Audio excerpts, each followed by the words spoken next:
कोई दल वाला टिकट नहीं देता है। तो हम ये अभियान शुरू किए हैं, गांव गांव जाकर आपकी मदद से नया विकल्प बना रहे हैं। आपके पास पैसा नहीं है तो कोई बात नहीं है, आपके जाति का संख्या नहीं है तो कोई बात नहीं है, चुनाव लड़ने का व्यवस्था नहीं है तो कोई बात नहीं है।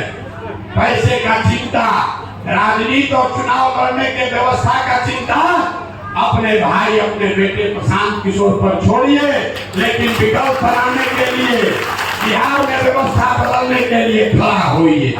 आप खड़ा होइए, आपके पीछे अपनी पूरी ताकत, शक्ति, पैसा, बुद्धि सब लगाएंगे और जनता के आशीर्वाद से आपको जिता कर लाएंगे।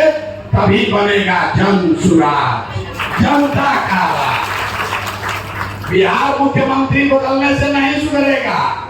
बिहार तब सुधरेगा जब 100-150 अच्छा आदमी विधायक बने, जब 4000-5000 अच्छा आदमी मुखिया बने, सरपंच बने, तब न बिहार सुधरेगा।